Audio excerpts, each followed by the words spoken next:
welcome back to Workshopping Humanity.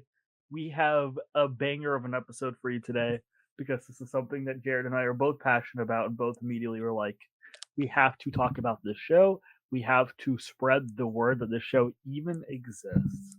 And that is, long story short, the newest show from Bob Ralph Winsberg. Did I pronounce that right? I'm such a big fan of him. If I pronounce that wrong, I'm going to be Yeah. It's Waxberg, right? Ralph Bob Waxberg. I'm pretty sure if I mispronounce that, I'm so sorry, dude. I love you. He is the guy who made BoJack Horseman. He did a show called Undone a few years ago. He wrote a book that's really good. This guy's just killing it once again, and now he's got Long Story Short. Here with me is Jared, of course. Hello, everyone. Excited to talk about this. Yeah, so first off, it's been kind of a little bit since we've talked to you now, since the last time we've talked to you. One Battle After Another is the greatest film ever made. Yeah. It just came out, it wrecked, it completely destroyed every other competition for Best Picture this year, Yeah. and we're living in the aftermath. Exactly. Yeah. Yeah. Uh, Johnny Greenwood. Can we get that man an Oscar? Like I think asking, please. that's probably happening, right? I mean, it's a good it shot. it's so good. Mhm. I feel like someone's gonna be like, what's another score contender? I'm Sinners, so I'm so like yeah, it would be Sinners, I think. sinners. So yeah, that's true. I don't think that I've heard some people say that Johnny Greenwood is a lock to win, and I'm like, that's not the case. Sinners still has a really good shot at winning that thing. I honestly only in terms of Oscars, my personal opinion is like only really start making locks January, February. I think we're still early. I don't know. Yeah. Well, I think people like the hyperbolize it, which is fun. You're like, this is a lot Yeah. happening. Like we were thinking that about Jay Kelly 2 months ago. Yeah. Like, so it's you never know, but like still, I don't think that category is locked up whatsoever.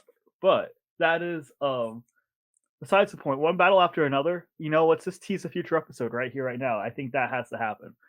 Yeah. But Yeah, I mean, it's this amazing kind of I think the further we go into the future, I think it's gonna take more and more of how the heck did this get made? And it's just a miracle that it was just this successful. Um, yeah, would have loved to be in the conversations at freaking Warner Brothers, the studio behind a Minecraft movie, was like, yeah, PTA, here's your yeah, money, go have fun, you know? it's Um, cool.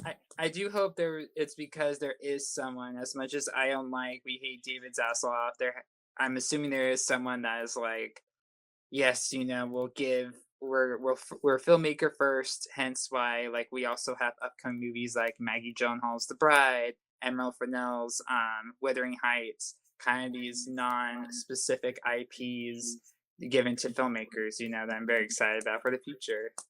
Yeah, I think that Paul Thomas Anderson's really good in a pitch room. So when he Hmm. pitched this thing, they were like, "Oh, you've got it. You've got the vision. If we just gave you the money, you might have something." Yeah, it's PTA, so Yeah.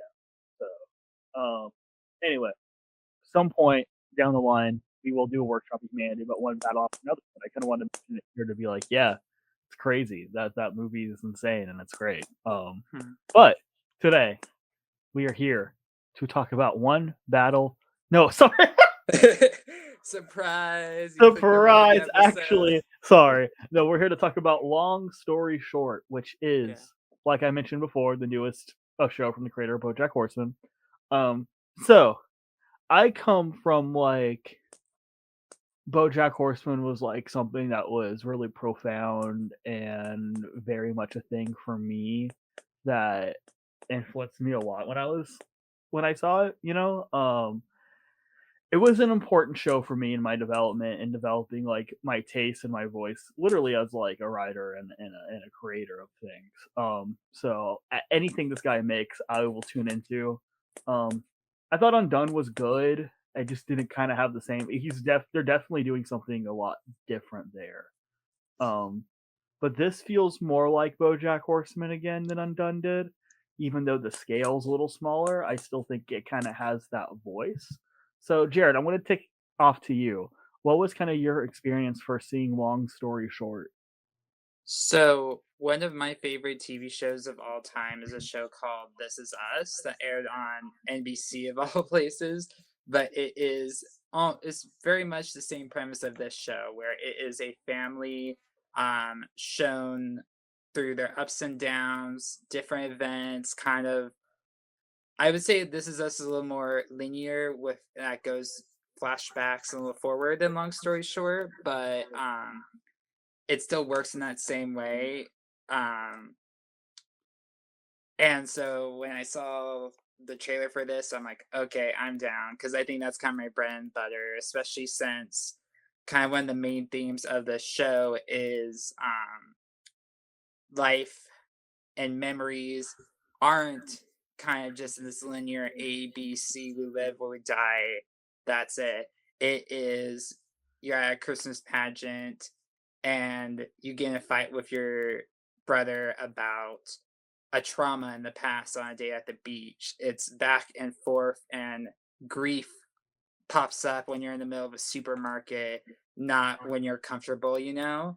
Yeah, And so I love how the show explored that. And I just really fell in love with the characters. And just, yeah, just everything about it, man. I really loved it. yeah, exactly. Which is cool as like someone who is kind of an outsider in this situation who like doesn't really like this is probably the first of his work you've seen and you just immediately attach to the fact that this is like a very empathetic creator who is making stories that kind of resonate on a more emotional profound level. Like when BoJack Horseman first came out, um the first few episodes people were kind of like lukewarm to it. I think originally it still doesn't have a great Rotten Tomato score. The first season doesn't, but when it first came out it had a Rotten Tomato score of like 55% or something like that, like season one. um Dang. because yeah, within the first two episodes people kind of tagged it immediately as um this is the like I can only describe it as this is just your typical adult animated cartoon. Like this is just your Family Guy or like a clone of that. Like that's what people kind of tagged it as immediately, as in, oh, we're watching another narcissistic, terrible person make bad decisions. We're supposed to laugh at it. And then the more and more the season goes on, you realize that it's actually a combination and kind of an exploration about how that person actually influences people's lives. And it's daring you to try to empathize with him, but at the same time understand that he has repercussions for his actions. Long story short is interesting because the characters are all, even despite their problems, they're all well meaning. Hmm. Um and especially I think the character you could resemble the most of Bojack is the mom. But even she means well. She's a lot. Yeah. I She's just mean, a lot to handle, but I remember looking at comments being like, "Oh, this mom is just like BoJack's mom." And again, I have no reference for BoJack, but they say that this creator, I guess, has a lot of mommy issues because they see a lot with BoJack's mom. I guess with this mom here, which I found interesting. Naomi is, yeah, wow. I remember even texting you, kind of like, "Oh, she's a lot." But I knowing this show, they're gonna make me care about her. And we do get an episode that opens. There's always like a cold open in like 1950s, I think Brooklyn. Don't quote me on that. Where she's this little girl um, that just rode her bicycle, but she lives with this big family and no one's paying attention to her. So she has to get a butterfly clip and like hurt herself, and then yeah, everyone focuses back on her, right? And yeah, I think that's the episode, the intervention, such a well done episode, because then it just comes back around, right? Just a memory, the simple memory from the 1950s gets brought up in 2019 at this intervention when one of her kids points out, you have to be why you have to hurt yourself and woe is me to get attention all the time, and Mhm. kind of just the center of that and the why of it. Why is she like this? And all that is just so fascinating to me. I think your character is fascinating. I think another unique aspect of the show is the show does a lot of scenes of overlap dialogue, especially with these big group scenes. And it can be a lot, but I still didn't feel overwhelmed by it. I don't know how the creators found that like perfect balance, but I just want to shout that out like a cool little detail. Okay, cool, cool. So yeah, my interesting thing is I've heard other people talk about how this could be BoJack's mom, and I immediately went, "What were you watching?" Because BoJack's mom is like one of the most evil characters in fiction. Okay. Legitimately, she is awful. There is no redeeming qualities about that character whatsoever. She's kind of there so you understand why BoJack became the way that he did. Where you're like, all right, well, at least BoJack is trying to be a better person, even if he does suck. But like his mom has no redeeming qualities whatsoever. She's pretty wicked. So like in this, I'm like, she's as high strung as BoJack's mom, but she actually loves her kids. You know what I mean? Hmm. Like there's no doubt that she loves her kids and she wants the best for her kids, and that's why sometimes she can be so narrow minded to what they need. It's because she thinks she has the perfect idea of their lives for them. Yeah. Yeah. Um yeah, this show I really thought the structure of it was honestly really, really compelling.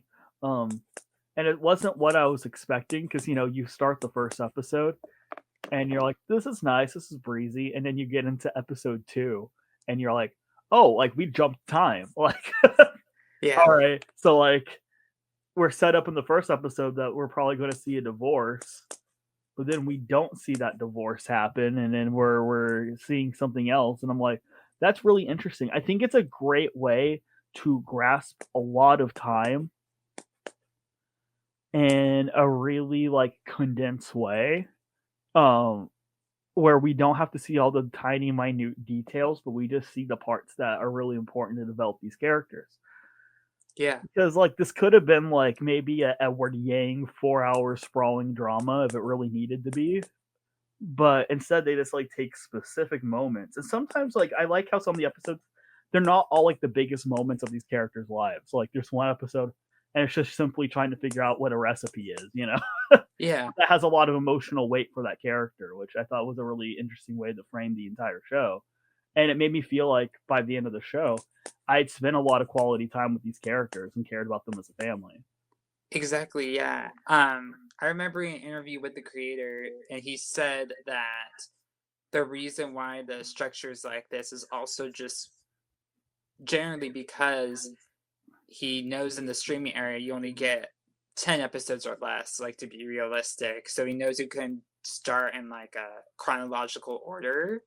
And Yeah. so he's in his mind, his opinion, he says, okay, I only have these 10 episodes.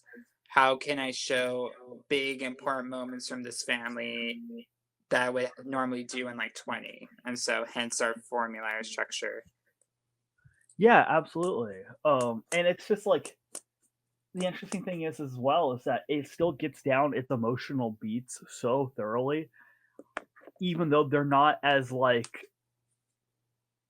dark and depressing and in your face as when BoJack Horseman did that. Like, Yeah. BoJack Horseman has like moments where you're like, oh, I'll never forget that. That was trauma for me.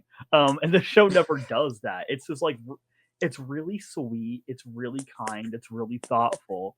But then by the end of it, you're like, oh man, like Exactly. I Yeah. feel something for these people.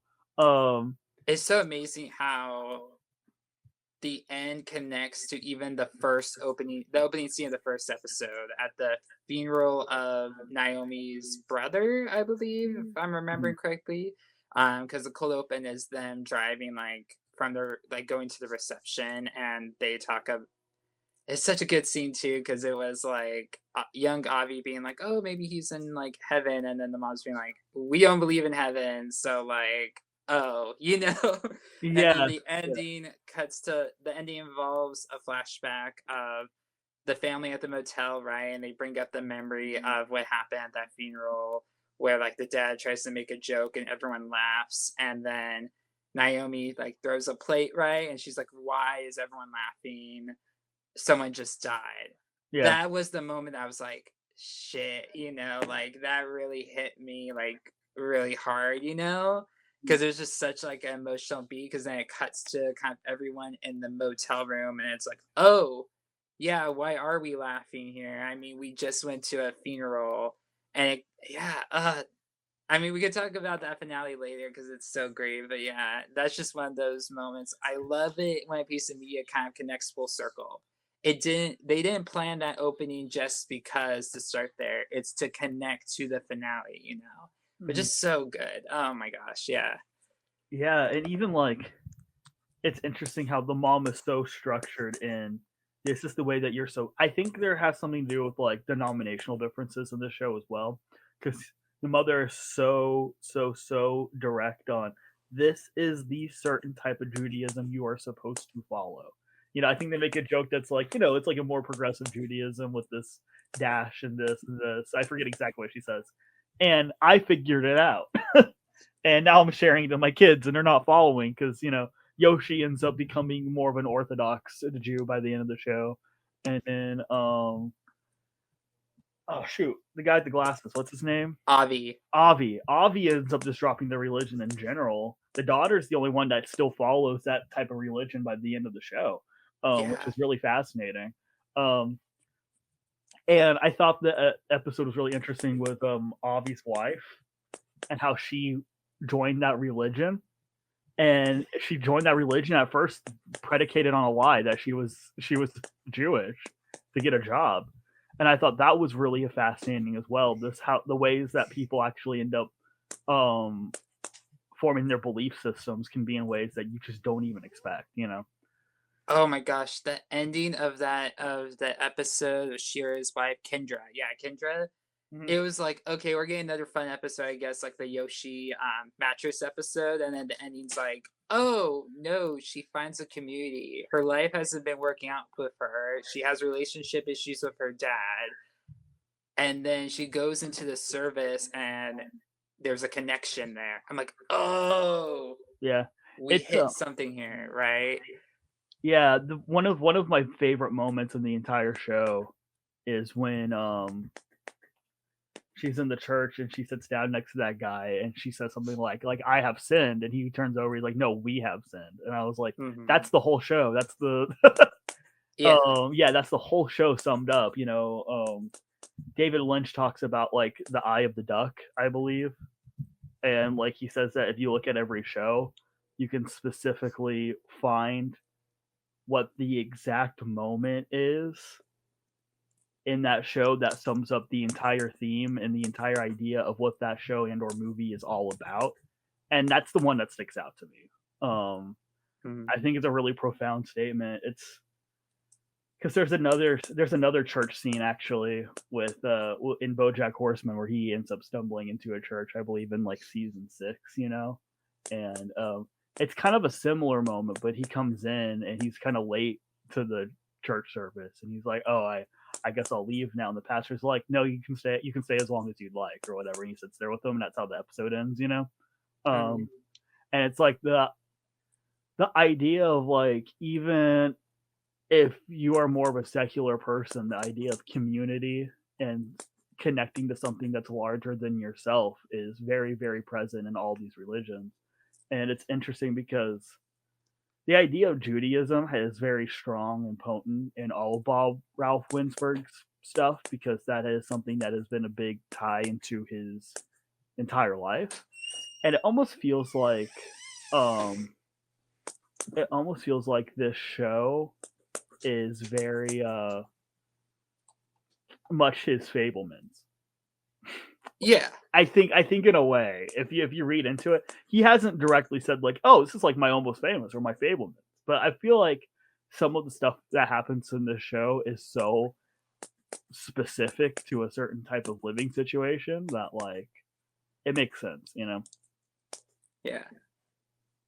Yeah, so maybe trying to think what's a good topic. I think we'll start with Yoshi. We'll start with the youngest of the three kids, played by Max Greenfield.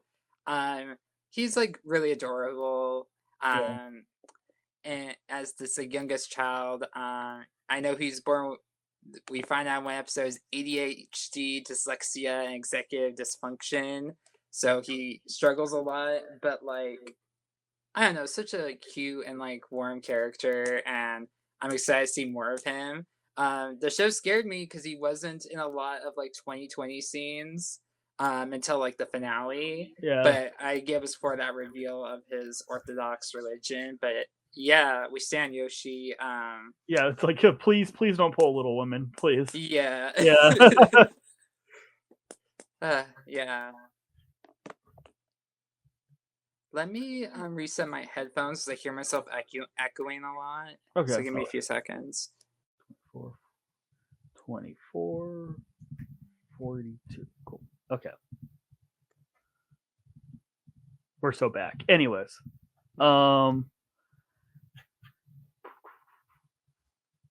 one of my favorite characters definitely was Ravi. Um, he is the one that was the most relatable to me personally. He's kind of the one like what I love about that character is like at first he kind of feels like he's a doormat, and then in the show he definitely ends up being the one that's the most resilient to everything. Um, towards the end, it almost feels like a defense mechanism in a way, and his entire upbringing and him kind of feeling like that is something that does even compromise his relationships for sure, Mhm. including his marriage. But he's a lovable character at the end. You can definitely tell that he cares a lot about his daughter, and the daughter and his relationship I thought was really wonderful. I also do like the fact that it did show the a really healthy divorced parent relationship. Mhm. um the two just didn't absolutely hate each other and were at each other's throats or whatever. Like they co-parented really well and still continue to respect one another, which I thought was a really cool dynamic for the show, you know. Mhm. Yeah. I like the fact that he's like kind of a music nerd. I thought there was a lot of funny jokes involving Yeah. that, like this little side things that would make me giggle. Mhm. Like I was trying to think of a line. I know that it involves like them describing a certain type of cake, and he's like, "That's my three least favorite musical acts," or something like that. That like caught me off guard, and I was like, "It's really good." Um, but and I really, really love the episode where the sister tries to convince him to be their sperm donor. Mhm. Because number one, I was not expecting that to be a plot point in this show. I was like, "Whoa, all right, well, interesting." Um, but I thought it really set up their dynamic well. Because you know he's the first person that she's the first person that she's reached out to about this. Like he was her first choice, which I was Mhm. like, huh, that's really interesting. Because I just feel like in a normal family dynamic, the last thing you'd want to ask your sibling for is their sperm. Just Right, yeah. yeah, you know. And I just thought that was a really interesting thing that it was like it was built on trust, you know, just like I trust you to be able to do this for me, and I don't know who else could. And then she goes over to Yoshi, and that is like such a weird dynamic because that ends up becoming a thing throughout the show where Yoshi's kind of like, oh, you know, she trusts me enough to be able to do this, and you're like, oh, you're her second choice, and how that's revealed is kind of devastating towards the end of Mhm. the show. Like it's really sad. Um, Yeah. that was probably my favorite episode of the show was the one with Yoshi meeting up with her friend again, and them Mhm. having that last night together as before she leaves. Um, very like before sunset or like Lost in Translation esque. Um, you know, the nighttime few hours where you get to catch up with somebody over a span of 20 years. Like it was just like a perfect little 20-minute episode of television, in my opinion. Oh yeah. I really liked, like I said, the intervention and the finale, but I really liked the honoring Naomi episode where it's like her at the Jewish Community Center, and Avi's like, and the kind of realization of like, wow, why has she done so much for so many people? And kind of like the lesson of your mom is something for so many different people. Yeah. But there's also a really so interesting because there's the devastation of like, oh, your mom can care and be nice. And I don't know, I'm still thinking about that episode because it's kind of like the episode is kind of saying, like, your mom can be something for so many different people, right? But it also kind of has a devastation of like, oh, why isn't she like that for us, you Yeah. know? And kind of Avi having that kind of like realization. And I think I think that pinpoint in his life leads all the way even to what happens in the intervention episode where he's like, something's got to change, you know? This is where it stops, where we are right now, you know? So, Yeah, that devastating. was that was a fascinating episode. The moment where they all like go to her little inauguration almost, and all just like give their respects to her, because like I was thinking about how devastating that would be, legitimately, for all these people to come up and be like, this person acted like a mother to me and completely respected and loved me, and these people being like, what, we are the kids, Hmm. and she never gave us this type of appreciation. But it's not even necessarily, it's because she is open minded to people's ideas. She's just not open minded to her children having these ideas. So she can be someone who's loving and supporting the people that she doesn't have any sort of preconceived expectations for. And you know what? I was gonna say this to end, but I'll say it now. I would love to have a Shira coming out episode and see how she took that, because we know in like 2019 that she's like perfectly okay with it. But I feel like if Shira came out, I don't know when she comes out in the timeline. Let's say it's like 2000s, maybe like maybe college. I don't know. Um, how she would take that, you know? Because I would imagine, I would predict it probably wouldn't be well, but we know in the long run it would be. I think that would be a fascinating episode to Yeah, have for season two, because yeah, it's kind of contradictory. Like she's totally cool with it in like 2019, but I feel like her character at first would be kind of like when Yoshi says he's orthodox, kind of like, why are you like this? You know, it'd yeah, be cool if it wasn't, if she was just like cool with it, but I don't know. I yeah. wouldn't think so. That's I was kind of wondering the same thing in the back of my head. I do think the show did a good job, at least for this season, to not make that an episode, because whenever she's just with her wife, in the corresponding episodes, it kind of just feels like, oh, this is just a thing that happened in the show, and they treat it so casually that it's kind of like nice, like you're Hmm. like, okay, cool, like this is just how these characters are, and we love them and we respect them, As it should be, yeah. yeah, exactly. They just kind of normalize that being a part of their family structure. And I think for a show about like ties into Judaism, that's kind of a powerful statement, So Mm. it's And really her interesting. and her kids are so cute, by the way. Yeah, I gotta shout them out. I What? love Paw Patrol. Yeah. So funny. It's such a funny bit. Because whenever they were doing that, I was like, how are they getting away with name dropping that? And then they play the show, and I was like, that's genius. Oh my gosh. Yeah, because That's I so what was the funny. name? I remember texting you. Yeah. Is it Duh, like duh, duh. let's see, Paw Patrol. Paw Patrol. There we go. Paw Patrol, yeah. That's so clever. I love it. Oh, that's so funny. Why was I thinking like Paw Control? That could work too. I was like, it's definitely not Paw Control, but like Yeah. it could be. Um, Yeah. yeah, but that was I think personally, I don't know enough about that branch of Judaism for me to make a declarative statement on whether she would have just immediately been okay to it or not. But they do kind of make that joke in the episode where Robbie, quote unquote, comes out as like an Orthodox Jew, right? Oh That yeah. that she makes a joke that's like, "Oh, if you were dealing drugs, that would have been better than this," And so I do think there's like some lines where there's just some things that really, really kind of throw her out, and that was probably it. Um, Mhm. I think even because the idea of the episode is when they have an intervention for Robbie because they think he's doing drugs or whatever. Um, So, it's for Yoshi. Avi's the music oh, guy. sorry, Yeah, that's what I'm mixing. playing. Yeah, for Yoshi. Um, they all come into that with love, you know. Um, Mhm. it's more so like a they're not necessarily judging him, more so as in like we just want him to get better. But they're also confused because they're like, is he really doing drugs? Which is funny. Like throughout the episode, they're like, I think he's doing fine, but you know. And then Yeah. the idea of them being like, oh, she's only made this intervention so her family can come together because that's the only way she can get us all in the same room now, is also kind of devastating.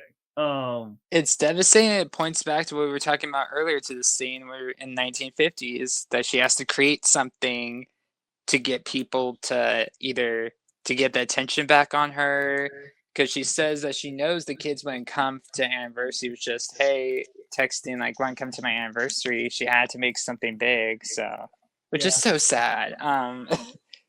it is, but it's kind of like it kind of a lot of content right now. It feels like within the last 5 years, a lot of movies and shows have all dealt with this generational gap. You know, going back to like Everything Everywhere All at Once, Mhm. where the next generation is starting to not relate and respond as much to the last generation because the ideas of the last generation are becoming more outdated as we continue to see kind of things for what they are, but also not. You know, there's some things that we don't see that they can see more clearly.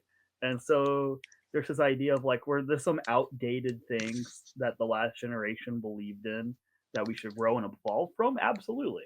But also like I think a lot of what's being said right now is we need to meet each other in a way of understanding that like even the last generation, if some of their ideas or their ways of doing things were less than ideal in certain regards, like there is still good intention behind a lot of those people and still love behind a lot of those people. They just really haven't grown up in a world that we do now. You know, it's Mhm. and I feel like that is something with every generation. It's just this gap and this divide, but it's this idea of like, you know, that current generation being like, oh man,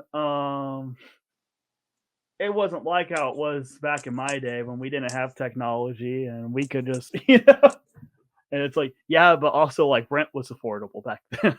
Mhm. So I don't know, like take it or leave it, in regards to that.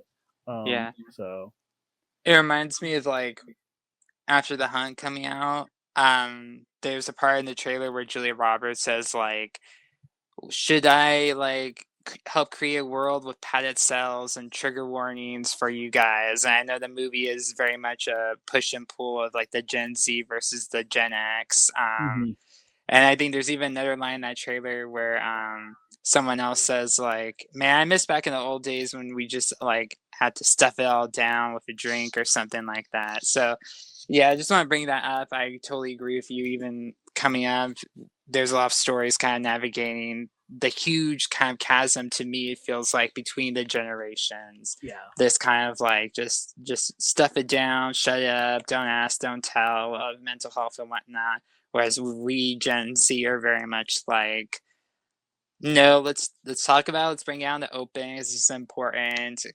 Yeah, hi trauma. Let's try to fix this.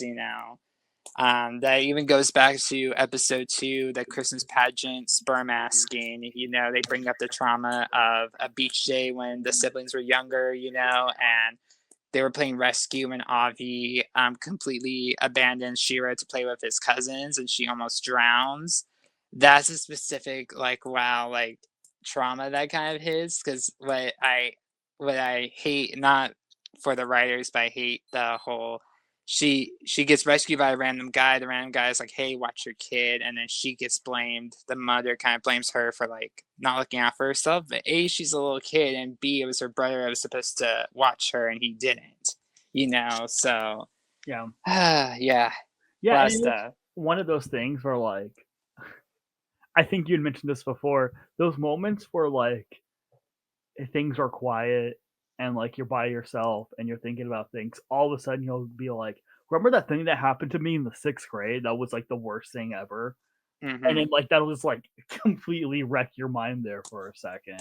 And this show does actually like gets that across really nicely, where all of a sudden these characters will panic about something from a long time ago, because acute anxiety is something that spawns all generations, I guess. But Mm-hmm. like, um, it's the idea. I mean, by the end of the show, we do see that there are trials and tribulations with this family, but they're all still a lovable family, which is why it feels like this is a nice antidote to BoJack Horseman. Because Yeah. BoJack Horseman's view on humanity is a little more nihilistic. I mean, in certain regards, it more so is about if redemption is even possible for someone who's gone so far down. But in this show, nobody has done what BoJack Horseman has done. So you can see these people as more flawed individuals trying to figure out exactly how to connect to one another. And by the end of the show, they figure it out, which is kind of a nice change of pace. And it kind of ends off on a, oh, I'd love to see more of this, instead of a, oh. Oh, time to walk around the park, you know? Yeah, exactly. But like, it still is as introspective at Yeah. times. Yeah, which is nice. Like, there is a lot of reflection in the show. Another fascinating detail that I loved about this show is I noticed, like, especially in the 2020s, there's kind of the episode with where Shira is trying to make her mom's recipe, right? And she's talking on the phone with Avi, and they seem to say like they don't say I love you, right? They say like, hey, right? And they're like, right. Like Yeah, they for some reason they can't say like I love you. But at the very end, the end scene where it's Hannah and Avi in the car, and she's talking about like, hey, maybe I do want a bar mitzvah, but I don't know if I'm Jewish enough. If grandmother thought I was Jewish enough, uh, yeah, and then it is kind of funny about Avi being like, no, we go by Hitler rules. I think Hitler would yeah, have thought you were Jewish enough, so you could do a bar mitzvah. And then they talk, and then she has to go catch the bus, and he's like, hey, right? And she's like, yeah, dad, I love you too. And then she leaves. And I think it's fascinating because I'm still trying to think about what the final shot is because the camera with quotation marks, yeah, ends on Avi from the car and he waves and does like a silly face to her as she's about to leave, but then the camera stays.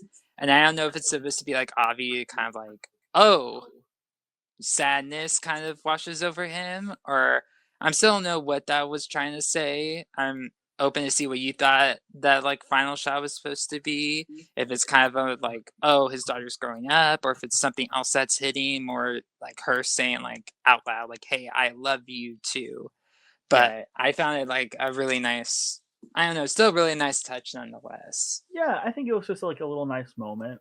And I think a part of that is also the fact that like his daughter is asking about this religion that was a big part of his life that he's no longer involved in, but she seems to be interested in it and wanting to pursue it. So I think the daughter is actually seeing something within this system of religion that he doesn't anymore. So I do think there's kind of a wistfulness in that final moment, because he's going like she still sees it. It's kind of like in the Polar Express. Once you stop hearing the bell ring, type of thing, where I do think there's a part of him that's like, there's this thing that meant something to me in my heritage and my culture that I'm no longer involved in, but she can see something that I can't see in it anymore. Because like, I don't think he has any interest of having a bar mitzvah. Hmm. But she does, which is interesting. Um, and I think that's also because the daughter sees from the outside looking in that family system that loves and supports her so much. Um, and she doesn't see the weeds of it like Robbie does. Robbie's seen them at their best and their worst moments. But like when you see people, like when you see aunts and uncles and stuff, like you don't really see them at their worst moments, right? Like you see them at family gatherings and you see them at like events and stuff where it's exciting and it's fun. So you only see those people at their best, usually. Usually. You know, not necessarily everyone's experience, but I feel like that's a lot of people's experience. So she's seeing this structure of this family who is there for one another and are loving of one another and are loving of her and are supporting of her, and she sees every single side of her dad. She doesn't just see that side of her dad. You know, that side of her dad's still very present, but she also sees a very much more human version of Robbie, which I think he can see in that final moment. Mhm. Yeah. Good old Robbie in his little beanie. Yeah. It was also a crazy episode of The Wolves. Yes. So I took it as like a little satire on like schools coming back from COVID and kind of this like ridiculousness it seems to keep on happening. yeah, Just a crazy episode, but I love it still kind of is showcasing like the love he has for his daughter, that he's willing to kind of go out of his comfort zone with these like crazy parents and join this group because he, like any sane being, does not want wolves at his daughter's school. Oh my gosh. well, I also thought it was a really interesting dynamic how his daughter ends up making friends because in retaliation of how crazy their parents are. Because I feel like that legitimately happens sometimes. 100%. And you know, we kind of see one battle after another. I love the stories now that kind of are like, oh, this younger generation knows what's up, and they're gonna be the ones that are gonna Yeah, start figuring this out, and they're the one that makes the change and gets the wolves out, you know. It's not this like long way around with the parents, you know. So it was great to see. I love it. let's hope. Let's hope. You know, Yeah. and I love that about one battle after another. Not to go back to that, but like one battle after another. Like the end of that movie is optimistic. It ends on a pop song, which you never expect for PTA. You know, but he's kind of being like, guys, the world's kind of messed up right now, but like, hey, you know, maybe you guys have it figured out. Yeah. And in a long story short, it's you're right in that regard where like I think it's interesting that the adults in the situation are acting like buffoonic morons. You know, who have no idea what they're talking about and are trying to insert themselves in a situation that they're not supposed to be in. And these kids are like, in order for this, our parents to not completely screw up our school system, we have to inadvertently fix their mistakes. Yeah. Which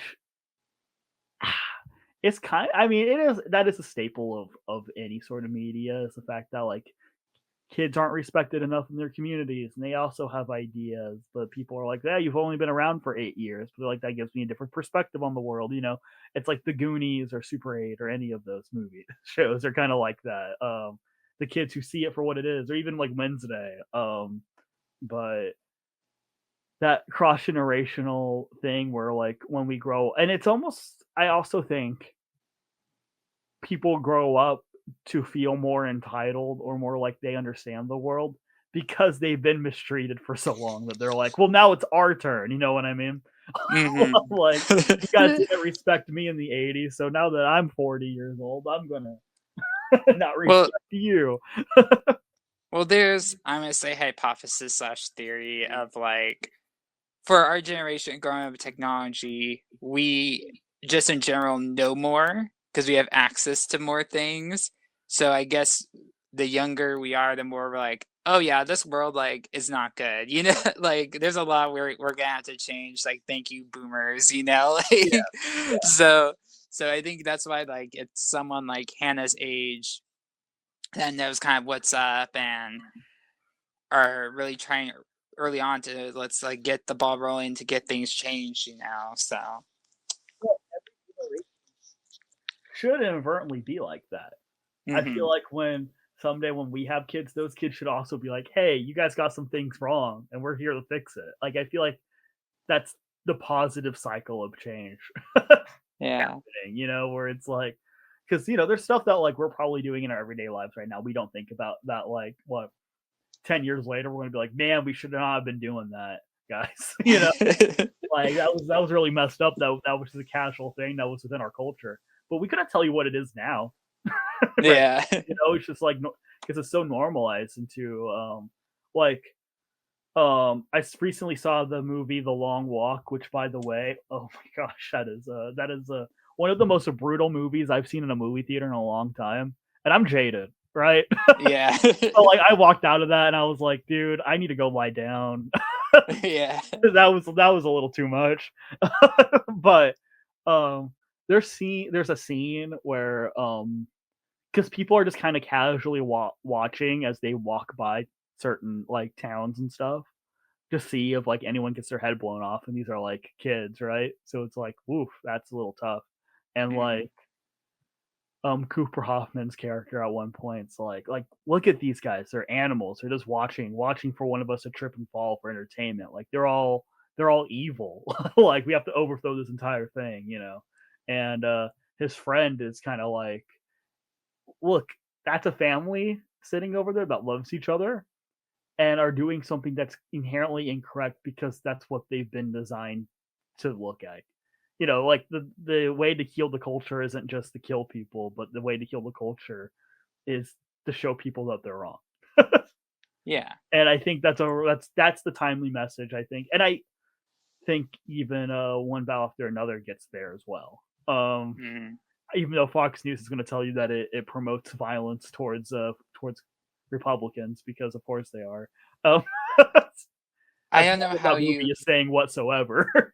not to say that I've seen this, like, online or anything, but there are probably some people that are gonna watch that movie and think Lockjaw was, like, the hero, which is that's just our world, man, like Yeah, like, that I don't. sucks, ugh.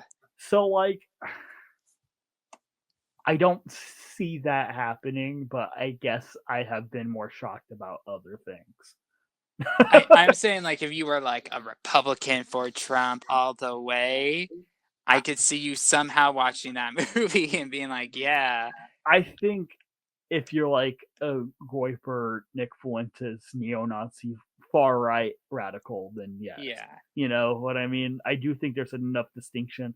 But I think I mean, again, this is not an episode about One Battle After Another. We have to do this at some point.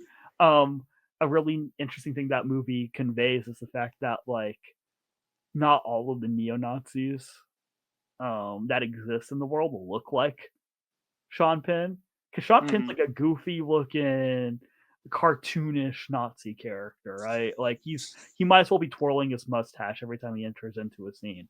But then you have the scene of the Christmas Academy or whatever, who are just like these white collar guys in sweaters that go home and listen to Christmas music in their car, and then Mhm. say the most like vile things in private. And I think that's a big proponent of that movie.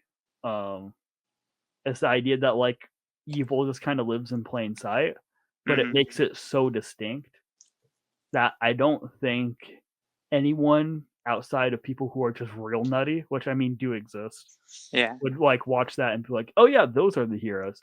Unlike Eddington, where people did actually think that about Yeah. Joe Cross. Like there was a group of people who saw Eddington and went, "Yeah, Joe Cross is a martyr," Oh and my you're like, gosh. I, they're making fun of you. Don't you understand that? Like, what are you talking about?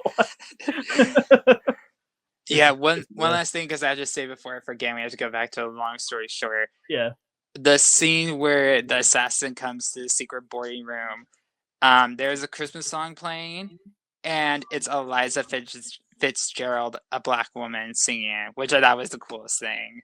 Oh, That interesting. is like it works. It's so perfect. Anyway, long story short, childhood trauma. Um, I will say I love the show so much. Um, if I have to give one thing, I want a little more development for the dad. I Mhm. think the dad to me is a lot of, oh, he like a very stereotypical dad, you know, and the intervention he's only caring about like making the hot tub work and hey, what did I miss? And it's clearly like a big dramatic moment that happened.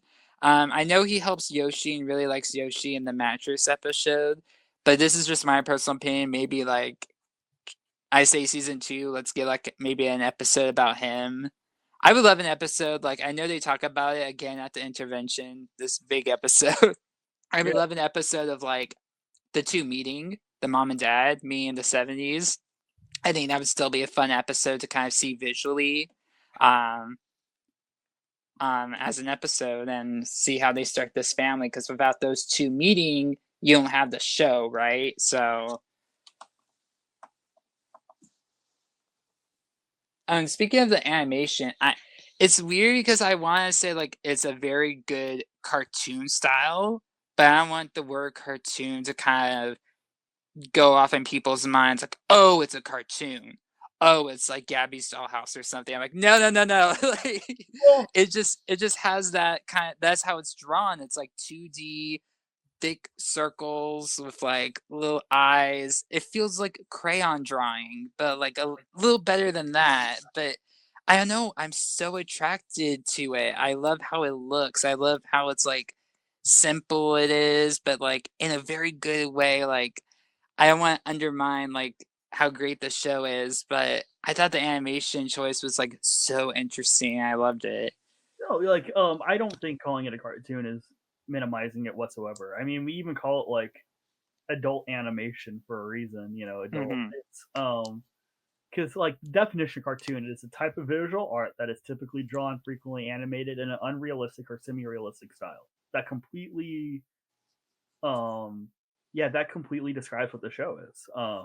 And so there is this idea that like the typical like term of cartoon has been associated with like, and I don't have anything wrong with this. SpongeBob, Phineas and Ferb, you know, Hmm. goofy, irreverent, 10-minute little cartoons, which I love. Yeah. That is an art form in itself. That's great. Um, but it doesn't mean that a typical cartoon has to only follow um comedy routine structure or whatever. You know, it can be something that's a little more abstract, or it can be something that's a little more real, even if you wanted it to be. Um, Hmm. which is interesting because like what's really about this show in particular, a part of me is like, how would this look in live action? But I think its humor would just not work nearly as well if it was in live action. I just think Hmm. its timing and its humor and its pace, and the fact that they're able to make it a little bit more surreal, um, it really works with this format. Yeah. I would just say your answer is This Is Us. If you Yeah, ever want to take a look into that show, I yeah. recommend. Um, Well, but I agree with you. Lost Long Story Short has the high potential of the colorful animation and the show will probably get done quicker because it doesn't have to go to so many different time periods. They could do like Kendra's Job. I don't think you can do that in live action. I forget the name, but that mystical place that's like Chuck E. Cheese yeah. meets like Infinity Castle or something like that.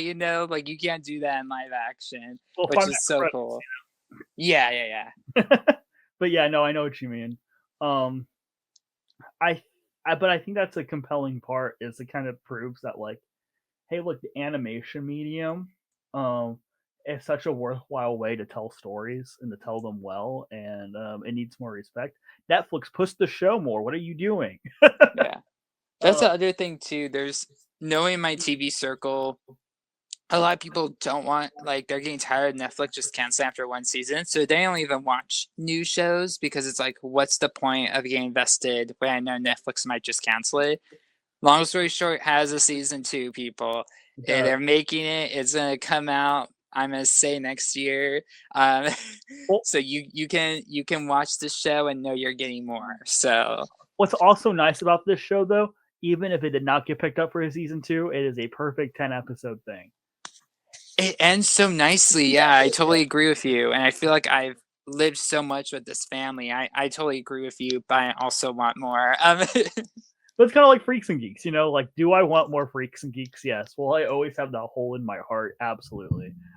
Was that a perfect 18 episodes that wrapped up in a really satisfying way? It totally is. You know, Mhm. still worth watching, even if we didn't get what we could have had. And I do Yeah. also think, in a way, some of those shows that end after the first season, are nice in regards of it's an easier vantage point to break into. So like if you're like, I want to watch this show, it's 150 episodes. That's a lot of time investment in my life. Maybe I'll wait on that. Oh, this show's like 15 episodes long. You know what I mean? Yeah. No joke, that's kind of me with BoJack Horseman, 'cause I know it's, like, 6 seasons, and it's like, "Oh," but I'll watch it, I have to watch it because I love this Yeah, show so much. I get it because I think I discovered it when I had 3 seasons. So it was a Mhm. lot more, yeah, because I saw the premieres of 4, 5, and 6. Nice. So, I was there. Yeah. But it was interesting because, like, by the time the last season had come out, I got my sister hooked on it too, and so we had, like, a BoJack Horseman release party, and we made, like, horse cookies and invited people over, and we sat there and we watched the whole season front to back. Ooh, Yeah, and it was 'cause a isn't lot. isn't that season, yeah, like, a lot? It's a lot, yeah. There's one episode in particular, like, that's dark. I don't think it ever gets darker than the 4th season. There's a plot point in the 4th season I will not spoil, but you're like, "Are they allowed to do that?" Like, you're like, "Oh, okay." Like, when because people would always argue, like, they're like, "Is this even a comedy anymore? Is this a drama?" And then by season 4, there's a moment where you're like, "Oh, yeah, there's nothing funny about this episode. Like, this is" Dang. Yeah, but then some of them are still hilarious, which is interesting. Like, the tonal balance of that show is so well. What I'll say about BoJack Horseman is every episode's like 20 minutes long. So Okay. you can just cut the episode, like, if it's like 60 some episodes, for a normal show, it's like 30 some episodes, you know? Yeah. So there you go. It's a lot less daunting in that way. And it's absorbing too. I mean, like, for me, it was interesting. Long story short, it had come out. I went, yeah, I love Bob. I love Bob. I'll watch anything he's in. I'll start this tonight. By the next morning, I had finished the first season. I had Nice. no intentions on doing that whatsoever. I was like, I have things I got to do, but like I want to watch the show, so I'll just start it and then I'll pick it back up in a few days or something. No, I was immediately grabbed by it, so I just went through and watched the whole show. And I was like, Yeah. I didn't mean to do that, but yeah, it really, really, really captured me and moved me. It is my favorite thing I've watched so far this year. Um, Straight up, yeah. I think still, I love For one su title after another. It's close, but I think this is still my favorite thing I've watched this year. Yeah, for sure in TV, I might like Hamnet a little more, Yeah, Hamlet's but a lot too. yeah.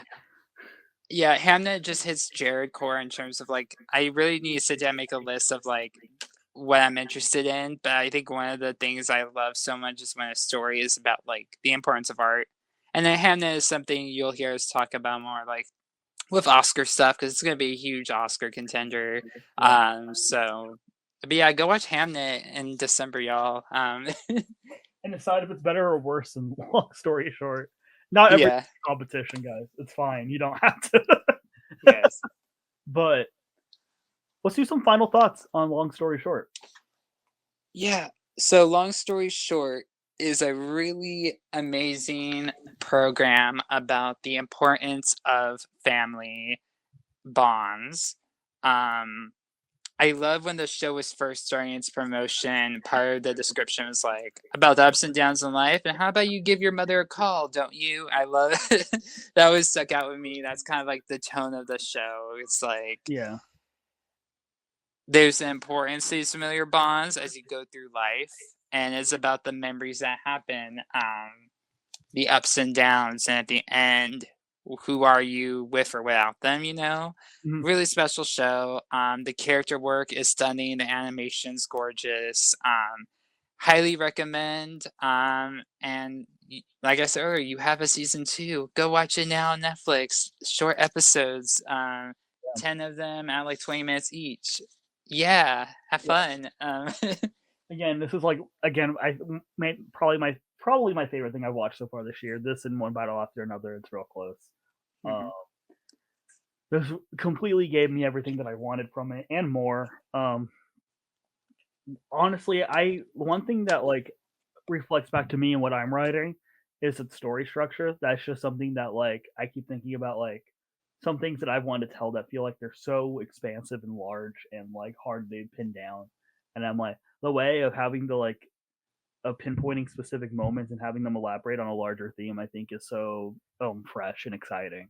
And I think even if I think the nice thing about this is even if because I'm not like if you're not Jewish whatsoever, if you're not a part of Hmm. that world, if you're not a part of that culture, this thing resonates universally.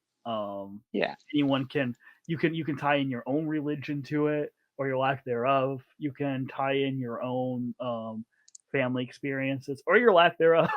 you know, all of that is present in this show. So I think when it's being promoted as like the most Jewish piece of media that's been made in a long time, which it totally is, that might deter some people, not in any regard of bigotry, but more so just in a well, I respond to that as someone who has not been a part of that culture before. But the answer is a resounding yes. It really will, So Yeah. Another thing I want to point out that will be a really cool point for people. At the end of every episode in the credits, it says this program was made by humans. Heck yeah. No AI or all that or that rant or that BS we're dealing with right now. yeah, we love that. We love that. Them and DreamWorks have been putting that at the end of their movies, and it's like Hmm. good for you guys. Disney, follow suit. Yes, please. Please.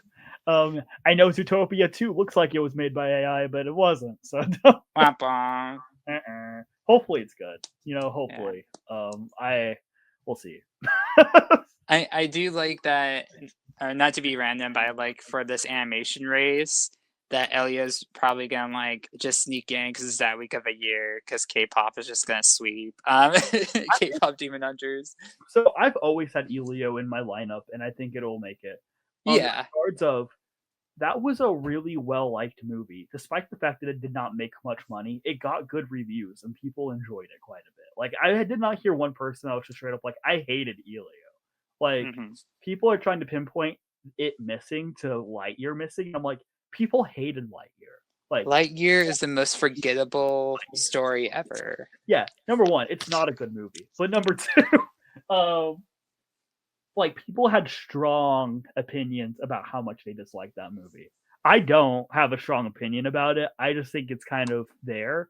But like there were some people that are like, this ruined everything for me. Like the response to that movie was crazy. And that's why I'm like, nobody has that passionate of a dislike for Elio. If anything, everyone thought, yeah, this is like a solid, cute 7 out of 10 movie, and I enjoyed it. Like that's like kind of what the gist was for it. So Hmm. I think I mean, Brave won animated feature. Brave Yeah. won in 2012, and it had lesser reviews than Elio did. And I mean, like, I know George says all the time the Oscars don't nominate animated sequels a whole lot, so Zootopia 2 has that uphill to climb unless it's just Yeah, spectacular work of art. So I think it's just safe to put Elio in, and so yay. yeah, Uh, it is true. I think Zootopia 2 will be fine. Get nominated. It won't win. They don't usually have winners for being animated sequels unless you're a Toy Story movie. mhm. Um, and but they do nominate the sequels usually, and they have a pretty good track record of nominating the sequels to animated movies that have won the Oscar before. Like Zootopia. Yeah, So, Zootopia won, so I mhm. think it'll be fine to get in, unless it just straight up sucks. Like, Yeah. Yeah. like it comes out and it has like Moana 2 type of reviews, then we're like, okay, well, we'll see what else is available. Because Gosh, but well, yeah. Frozen. To be fair, the first Frozen won, and then Frozen 2 didn't get nominated, so it's like it's not a perfect track record either. Hmm. And Frozen 2 is like kind of good, so Yeah. Lost in the Woods is an underrated Disney banger. I should have sung that in karaoke at TIFF. should I've done it before at a karaoke night. It goes over really well usually. I Uh, get it. what's interesting about not to go on a Frozen 2 tangent at the end of this episode, but Animation, yes. animation. Let's go. When I first saw Frozen 2, I was like, this blows. Straight up. I hated that movie. I screened it at work. I went home and I went, well, Disney completely dropped the ball on that. What were they doing? And I was telling like my family, it's a bomb. Don't even bother with it. Like Disney just they kind of dropped it. Like I was like, this is kind of like their Chicken Little again. It's forgot this. cruise through it. And then my sister ended up seeing it anyways, and she was like, "What are you talking about? This movie was a masterpiece." And I was like, "What are you talking about? It's Frozen 2." Like, I was very dismissive of her. I was like, "Come on, like, it's not great." And I had to screen it again at work for like a movie sing along version of it.